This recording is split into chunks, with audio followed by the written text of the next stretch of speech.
Hello and welcome to today's podcast. I'm Jason, and today we're going to be talking about the Book of Enoch. The Book of Enoch is any of the pseudo-biographical books that attribute themselves to Enoch, the great-grandfather of Noah, that is, Enoch, son of Jared, as it says in Genesis 5:18. A piece of ancient literature is a pseudo-biographical if it makes false claims as to authorship. A pseudo-biographical will purport to have a usually well-known author, but its claims are unfounded. Enoch is also one of the 3 people in the Bible taken up to heaven while still alive. The only others are Elijah and Jesus. We read about Enoch's translation in Genesis 5:24, and Enoch walked with God, and he was not, for God took him. Most commonly, when people refer to the Book of Enoch, they mean one Enoch, which is wholly extant only in the Ethiopic language. The Book of Enoch is accepted as canonical by the Coptic Church in Ethiopia and the Eritrean Orthodox Church. In addition to one Enoch, there are 2 Enoch, the Book of the Secrets of Enoch, and 3 Enoch, the Hebrew Book of Enoch. Fragments of the Book of Enoch in Aramaic and Hebrew were found among the Dead Sea Scrolls. Much of the Book of Enoch is apocalyptic, using vivid imagery to predict doom and the final judgment of evil.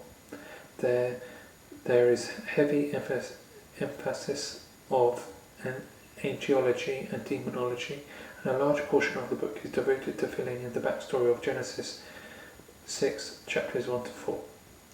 The Book of Enoch thus explains the origin of the Nephilim and the identity of the sons of God, mentioned in Genesis 6, chapters 2 and 4. The result is a strange and sensationalistic piece of non-canonical literature. In the Ethiopic form, the Book of Enoch is arranged in 5 sections. In sections 1, which covers chapters 1-36, has Enoch pronouncing God's judgment on the angels who cohabited with the daughters of men. In this section, 200 angelic watchers rebel against God and are cast out of heaven along with Satan. On earth, they indulge their lusts and sexual relations with human women, producing the Nephilim, a race of evil giants who terrorize the antediluvian world, which means pre-flood world. Enoch sees a chaotic and horrible place and fiery prison reserved for the angels who sinned. Section 2, which is chapters 37-71, has 3 parables related to apocalyptic judgments. It also contains the story of Enoch's translation into heaven. In this section, Enoch describes the activity of an angel named Gadriel. He it is who showed the children of men all the blows of death, and he led astray Eve, and showed the weapons of death to the sons of men, the shield and the coat of mail, the sword for battle, and all the weapons of death to the children of men. And from his hand they have proceeded against those who dwell on the earth from that day and forevermore. Enoch 69, 6-7, as translated by R.H. Charles. In section 3, which covers chapters 72-87, is primarily an explanation of the workings of the stars in their pathways as per a vision that Enoch has. Section 4, chapters 88-90, contains Enoch's visions of the coming flood and the prophecies concerning other events yet future, including the Exodus, the conquest of Canaan, the building of the temple, the fall of the northern kingdom, the destruction of Jerusalem, the final judgment, the building of the New Jerusalem, the resurrection of the saints, and the coming of the Messiah. In section 5, chapters 91-105, pronounces woes on sinners and promises blessings to the righteous. It ends with a promise of peace to the children of uprightness. Enoch 105:2. The biblical book of Jude quotes from chapter 1 of the Book of Enoch in Jude 1:14-15.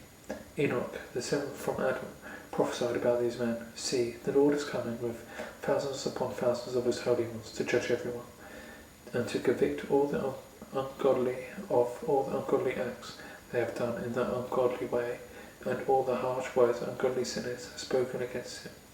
Jude's quotation does not mean the Book of Enoch is inspired by God, or that it should be in the Bible. Jude's quote is not only quoting the Bible from a non-biblical source. The Apostle Paul quotes Epimenides in Titus 1:12, but does not mean that we should give any additional authority to Epimenides' writings. The same is true with Jude 1:14-15. Jude quoting from the Book of Enoch does not indicate the entire Book of Enoch is inspired, or even true.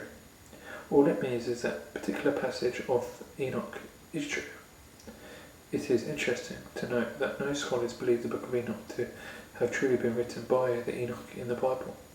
Enoch was 7 generations from Adam, prior to the flood. Evidently, though, the words Jude quotes were generally something that Enoch prophesied, or the Bible would not attribute it to him. Enoch, the 7th from Adam, prophesied about these men. This saying of Enoch was somehow handed down through the generations, and eventually recorded in the Book of Enoch. We should treat the Book of Enoch, and other books like it, in the same manner we do the other apocryphal writings. Some of what the Apocrypha says is true and correct, but much of it is false and historically inaccurate. If you read these books, you should consider them interesting but fallible historical documents, not as an inspired, authoritative word of God that the Bible is. Thank you for listening. Hope you enjoyed it, and God bless. See you next time.